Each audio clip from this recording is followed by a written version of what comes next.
Why would a town fall silent overnight, as if a whisper stole their voices? What strange signal buried in the static forced Roswell to forget what the desert revealed in 1947? Good evening, listeners of WZRD 730 AM. This is Elliot Graves, broadcasting live from Akron, Ohio. It's 11:47 p.m. on Wednesday, May 14th, 1953, and the spring air carries the scent of rain that refuses to fall. Dark clouds have gathered over our town all day, threatening a storm that keeps its distance, much like the truth behind tonight's transmission. You are tuned to the Midnight Signal, where we illuminate what others prefer to leave in darkness. Tonight we venture into a mystery that has remained buried in the New Mexico desert for nearly 6 years. This morning I received a package with no return address. Inside was a sealed envelope, yellowed with age, containing a single sheet of paper. The letter is dated July 9, 1947, and appears to be a transcript of a radio transmission that was never supposed to reach the public. The handwriting is hurried, almost frantic, and the margins contain strange symbols I cannot decipher. What happened in Roswell, New Mexico, in those early July days of 1947? Why did a town known for its friendly residents and open hospitality suddenly fall silent? And what connection does it have to a series of unusual radio frequencies that briefly appeared and then vanished from the airwaves? Stay with us, dear listeners, as we unravel the silence of Roswell. Before we delve deeper into tonight's mystery, I wish to extend an invitation to you, our vigilant listeners. The Midnight Signal is establishing the Society of Midnight Observers, a fellowship of 1,000 founding members dedicated to documenting phenomena that others refuse to acknowledge. Our program tonight is sponsored by Red Star Coffee. In increasingly uncertain times, rely on the consistent flavor of Red Star Coffee. Imported from the finest South American producers, it's the fuel for true American patriots. Red Star Coffee. Wake up to the truth. If you've experienced unexplained events, witnessed anomalies that defy conventional explanation, or simply wish to preserve these accounts for posterity, we encourage you to join our ranks. Send your letter to WZRD 730 AM, Akron, Ohio Post Office, Box 1953, and include your account of the unexplained. Your testimonies are our beacons in the darkness, illuminating corners of our reality that would otherwise remain shrouded. Together, we ensure that these stories are not forgotten or buried beneath official narratives that provide comfort at the expense of truth. Now let us return to our investigation. For most Americans, July 8, 1947, began as an ordinary Tuesday. President Truman was overseeing the implementation of the Marshall Plan to rebuild war-torn Europe. Families gathered around their radio sets for episodes of The Adventures of Philip Marlowe and The Whistler. And in the small desert town of Roswell, New Mexico, the local newspaper ran a headline that would appear for exactly 1 day before being retracted and never mentioned again. RIAF captures flying saucer on ranch in Roswell region. This headline from the Roswell Daily Record sparked a brief sensation that was quickly smothered by an official statement claiming the debris was merely a weather balloon. And just like that, the story was supposed to end. But according to the letter I received this morning, something far more unusual happened in the days following the initial report. The writer, who identifies himself only as a technician formerly employed by radio station KGFL, claims that the town of Roswell experienced a phenomenon that cannot be explained by weather balloons or government press releases. I quote directly, "For 48 hours after the recovery operation, our broadcasting equipment detected an unusual frequency that seemed to originate from the Foster Ranch site.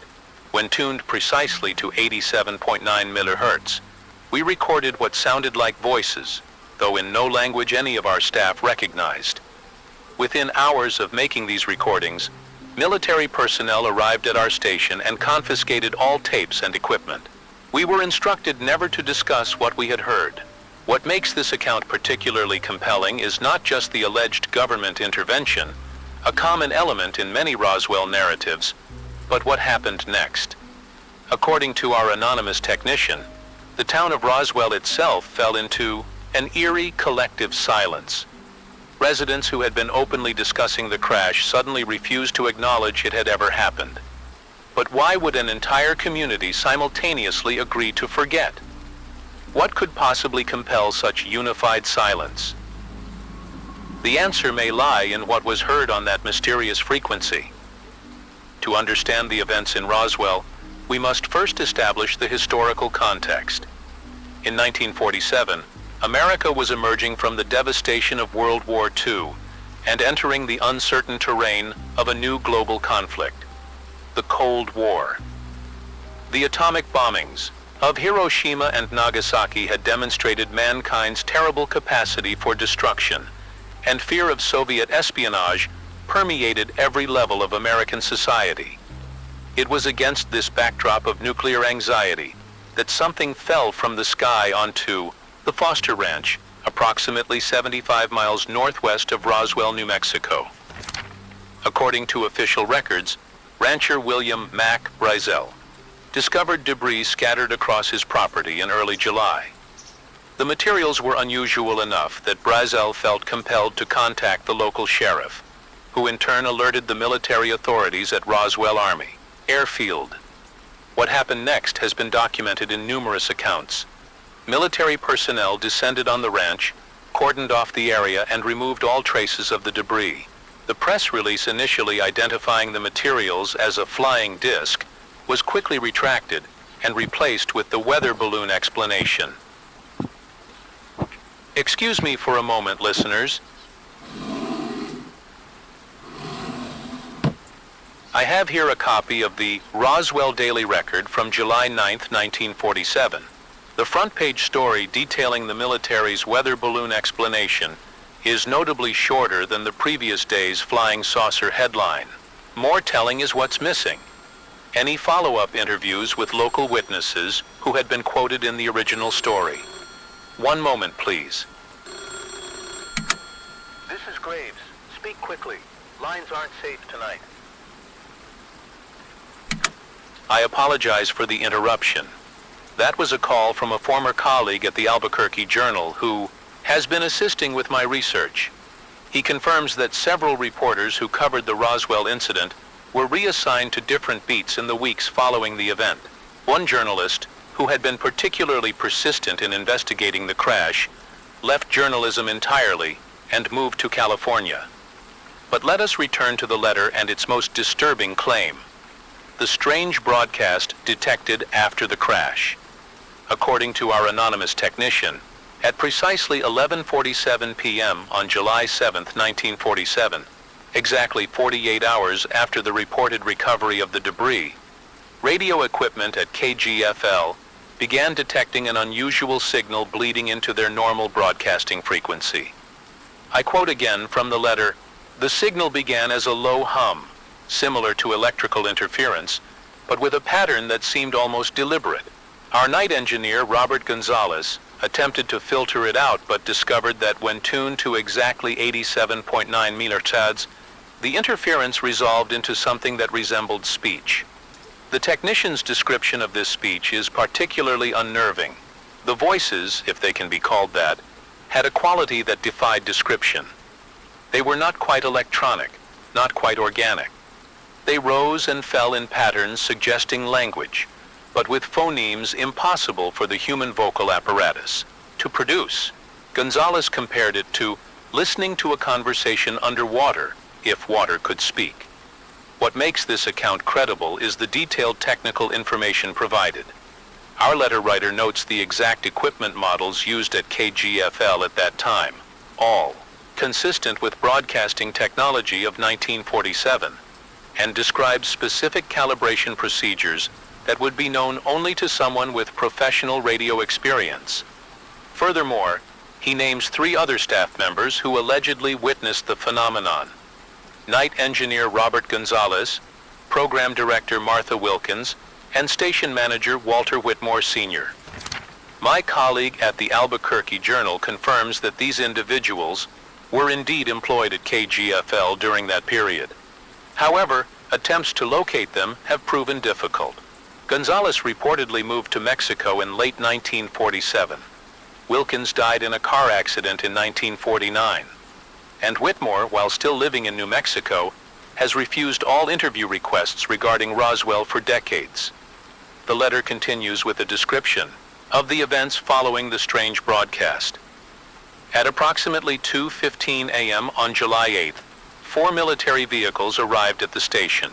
The personnel identified themselves as being from Roswell Army Airfield, but showed credentials indicating a special division we were unfamiliar with.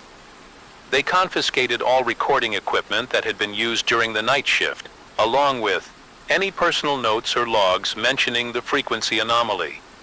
This would have been just hours before the initial flying saucer press release was issued, and subsequently retracted. But the most compelling aspect of this letter is what it describes, happening to the town in the days that followed. According to our source, residents of Roswell began exhibiting unusual behavior within 24 hours of the military's visit to KGFL. People who had been openly discussing the crash suddenly claimed no knowledge of it. Shopkeepers who had displayed newspapers with the flying saucer headline removed them. When pressed about the incident, residents would either change the subject abruptly or walk away mid-conversation. Our source describes this as a silence that fell over the town like a blanket, as if everyone had simultaneously agreed to forget what they had seen and heard. It wasn't fear exactly.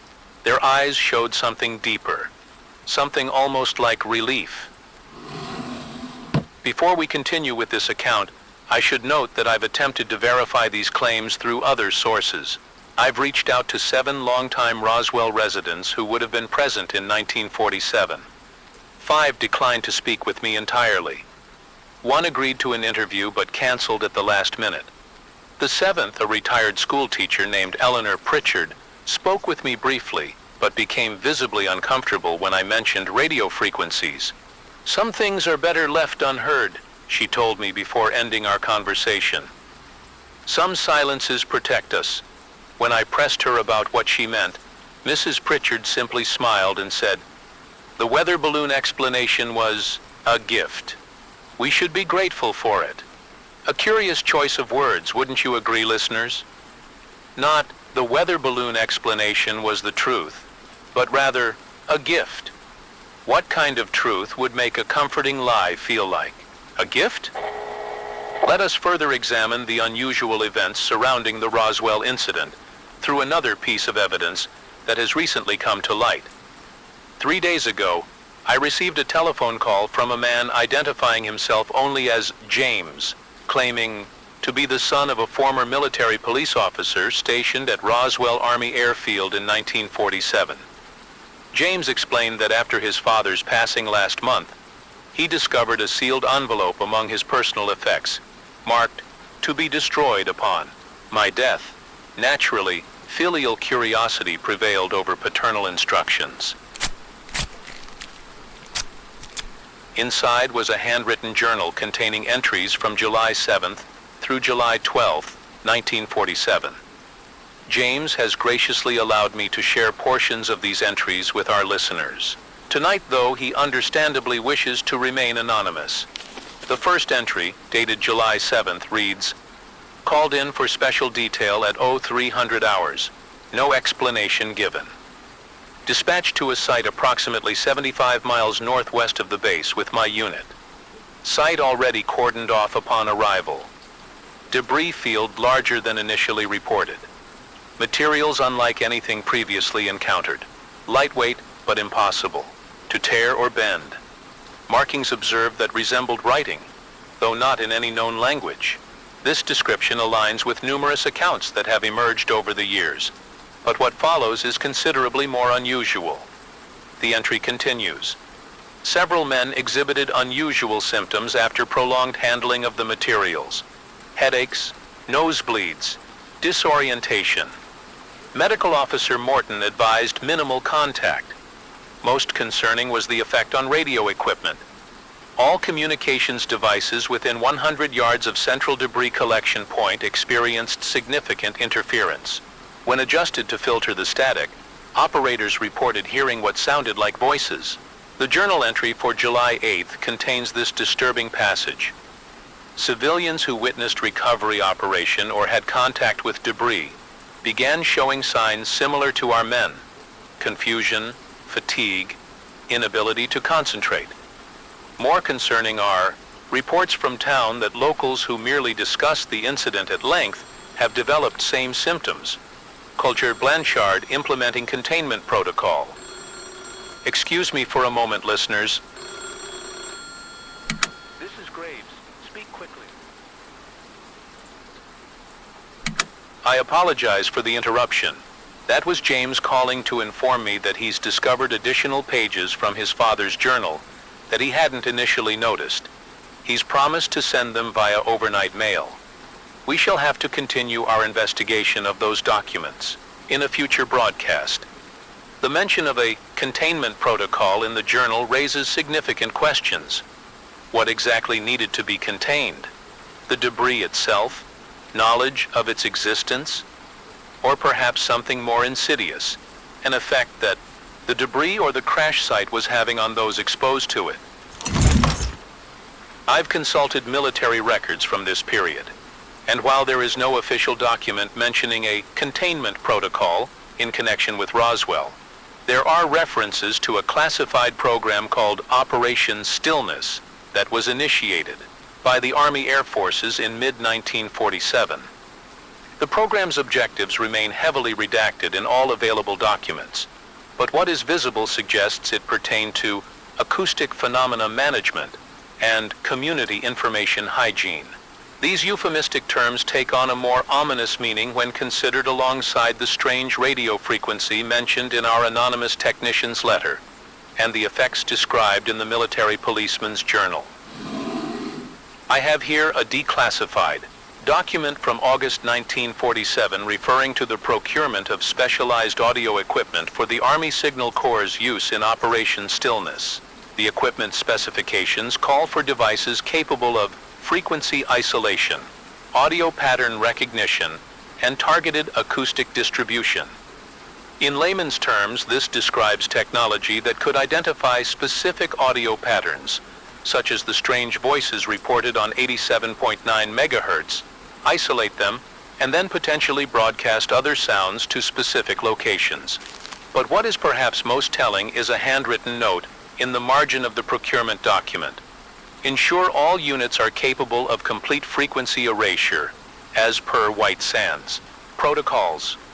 Frequency erasure.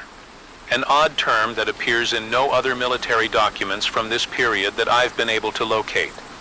Another curious connection emerges when we examine public health records from Chaves County, where Roswell is located. In the 2 weeks following the incident, local doctors reported a 40% increase in patients complaining of headaches, insomnia, and what was documented as auditory discomfort, a vague term that appears in multiple medical records.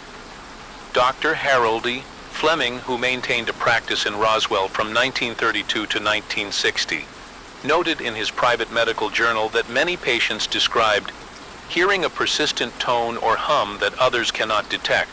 Fleming initially suspected an outbreak of tinnitus, possibly caused by some environmental factor, but was puzzled by the sudden onset and equally sudden disappearance of symptoms across the community. More telling is what happened to these medical records. When I requested access to the complete archives at Roswell General Hospital for July 1947, I was informed that a small fire had damaged only those specific files in 1949. Dr. Fleming's private journals, from which I've quoted, survived, only because they were stored at his home rather than his office, which experienced a similar targeted destruction. The pattern is difficult to ignore. Specific records destroyed, witnesses relocated or silenced, and a town that collectively turned away from a story that had initially captivated their attention. But Perhaps the most compelling evidence of something truly unusual in Roswell comes from a source I hesitated to include in tonight's broadcast. 3 weeks ago, I traveled to Santa Fe to meet with an elderly woman named Margaret Chen, whose father operated a small electronics repair shop in Roswell in 1947. According to Ms. Chen, her father was approached by several residents in the weeks following the incident, all complaining of radios that would tune themselves to static in the middle of the night, even when unplugged. My father opened one of the radios, she told me, and found something attached to the tuning mechanism that he couldn't identify. It was a small metallic disc, thinner than paper, but impossible to bend. When he tried to remove it, he cut his finger. The next day, military personnel visited our shop and confiscated all the radios my father had been working on.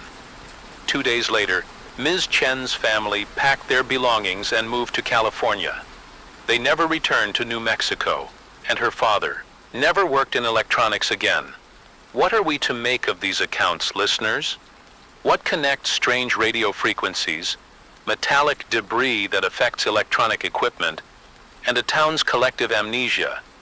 And more importantly, why has this silence persisted for 6 years? As we piece together the fragmented evidence surrounding the Roswell incident, a pattern begins to emerge, one that suggests the true story involves not just what fell from the sky, but what was heard afterward. I have before me a document that was anonymously delivered to the WZRD offices last week. It appears to be a partially redacted transcript of a debriefing session conducted on July 10, 1947, with an individual identified only as Technician A. The document header contains military classification markings consistent with those used in 1947, and while I cannot verify its authenticity with absolute certainty, the details it contains align with information from our other sources. The transcript begins with standard identification procedures, followed by questions regarding the technician's experience at the debris recovery site. Allow me to read a relevant excerpt. Describe again what happened when you activated the radio equipment near the central collection point. The gear went haywire. First it was just static, but when I adjusted to filter it out, I could hear something. Be specific about what you heard. It wasn't English, wasn't any language I've ever heard. Had a rhythm to it though, like speech, but wrong somehow. Made my teeth hurt to listen to it. And the effects you experienced afterward? Couldn't stop hearing it, even when we packed up the gear. It was like it got stuck in my head. Couldn't sleep. When I did, I had these dreams. The text is censored here. Kept seeing symbols like the ones on the obscured section. What happened when the name is obscured? Had you listened to the countertone?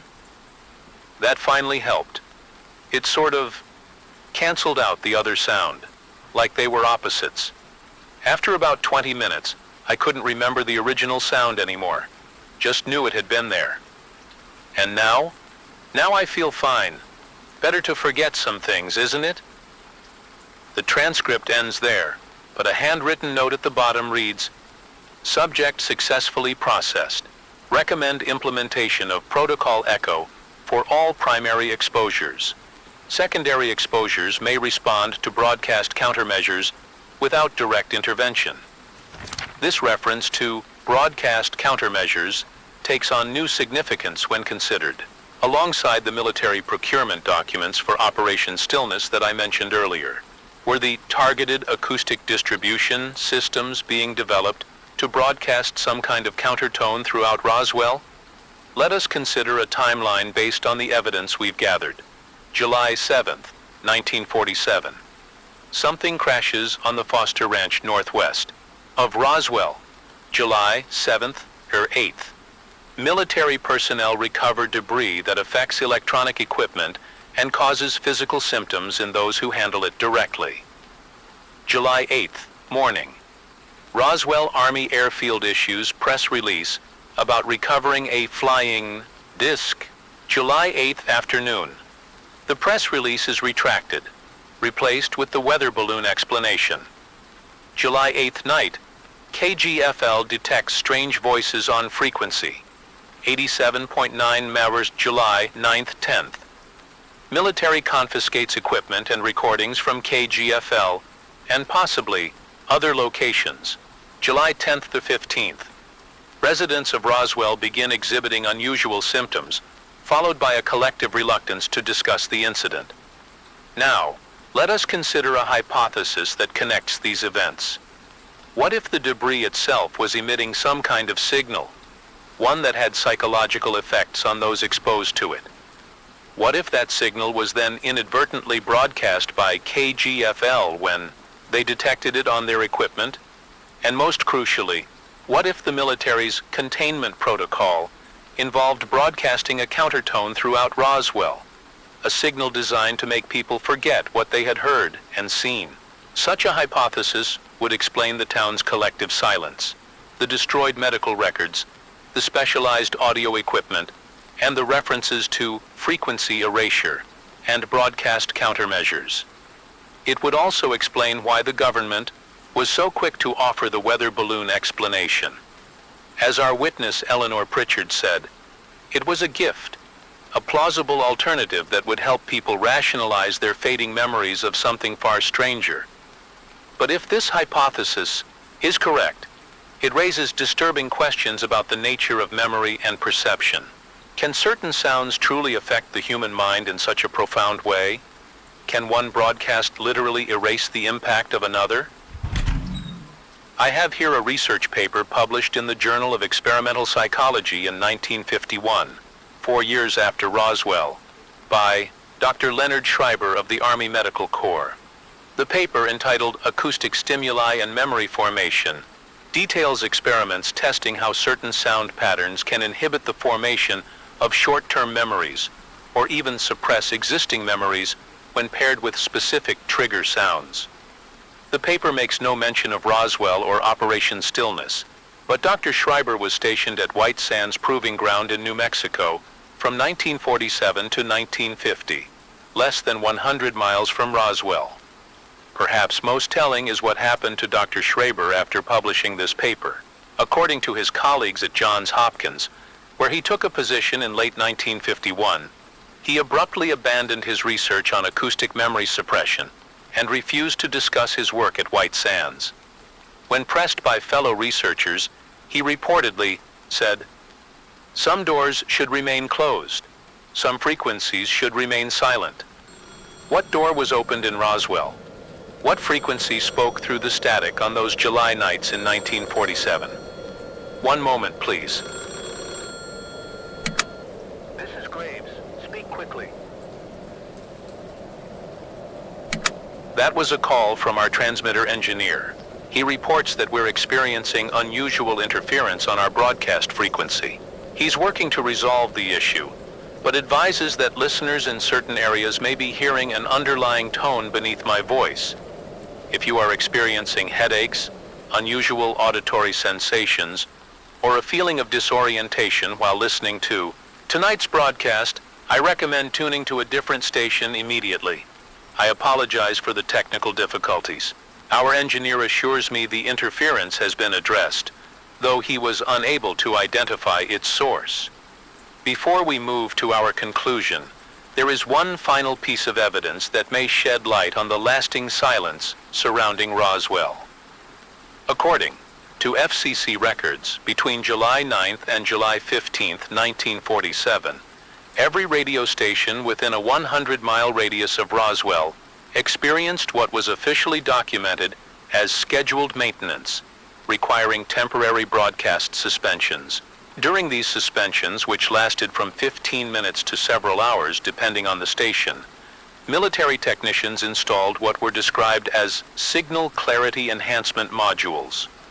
No documentation exists detailing the exact nature of these modules, and attempts to locate the original equipment have proven fruitless. However, a retired FCC inspector I interviewed recalled that the installations were unusual in two respects. They were conducted under military supervision rather than civilian contractors, and they focused specifically on the ability to broadcast on frequencies normally outside the range of commercial radio. Whatever fell in the desert outside Roswell in July 1947, whatever was heard on frequency 87.9 MHz, the evidence suggests that extraordinary measures were taken to ensure the silence that followed, a silence that has persisted for 6 years and continues to this day. One moment, dear listeners. Our transmitter engineer informs me that we need to make some technical adjustments to ensure the stability of our broadcast signal. While our equipment is being calibrated, allow me to remind you of our invitation to join the Society of Midnight Observers. We are seeking 1,000 founding members dedicated to preserving accounts that might otherwise be lost to history or deliberately erased from it. Our technicians have completed their adjustments. Let us now proceed to the final chapter of tonight's investigation. The various threads of evidence we've examined tonight point to a troubling conclusion. What happened in Roswell was not merely covered up through conventional means of secrecy and disinformation. Rather, something far more invasive may have occurred. A deliberate attempt to alter the memories and perceptions of an entire community using the very medium we're employing now, radio waves. 2 days ago, I received a package containing what appears to be the only surviving recording from KGFL's encounter with the mysterious frequency. The package came with a note reading simply, "From the estate of Robert Gonzalez. He wanted someone to hear it before it's too late." The recording quality is poor, degraded by time and perhaps deliberate tampering. But I believe our listeners deserve to hear what has been kept from them for 6 years. That brief segment represents all that remains of the original recording. The rest, according to Gonzalez's notes accompanying the tape, was confiscated or destroyed.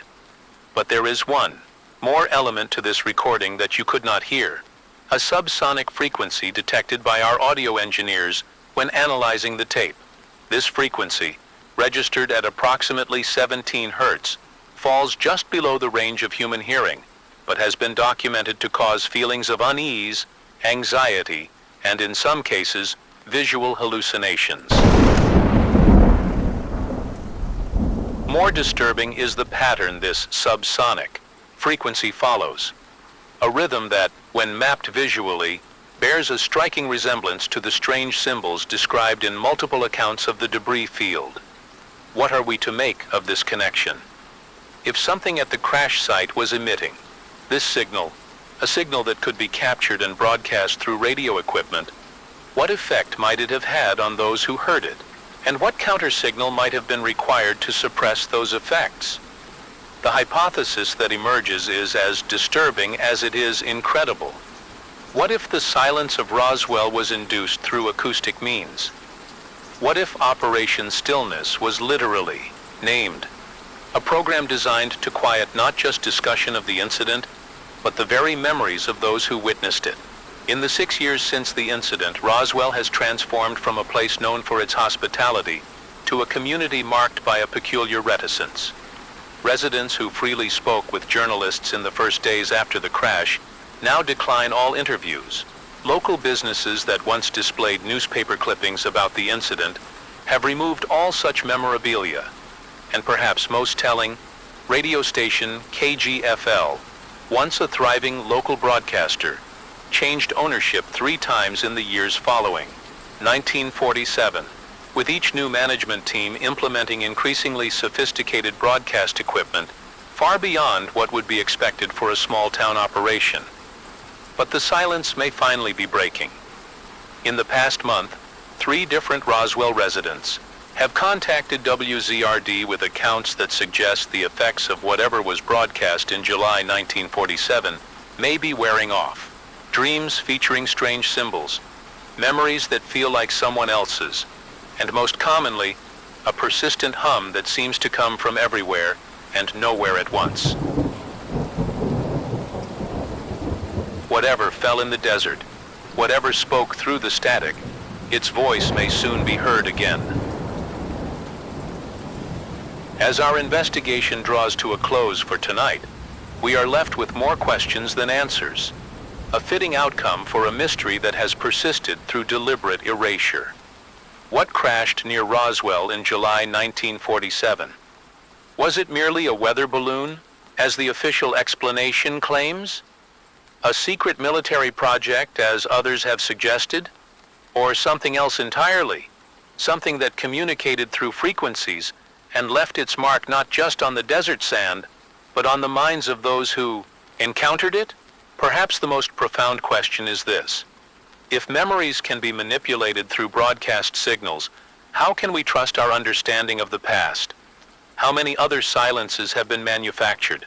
How many other frequencies erased? I encourage you, loyal listeners, to preserve your own memories and experiences by joining the Society of Midnight Observers. Send your letters to WZRD 7:30 a.m., Akron, Ohio Post Office Box, 1953. Together, we can ensure that authentic voices persist, even when powerful forces would prefer silence. In the coming weeks, we will continue to investigate the Roswell silence as new information emerges. Until then, I urge you to listen carefully to the spaces between stations, to the frequencies that seem empty, but may carry whispers of truth. This is Elliot Graves, wishing you safety until our next signal reaches through the darkness. Remember, some silences are not the absence of sound, but the presence of something waiting to be heard. Good night, listeners. Good night.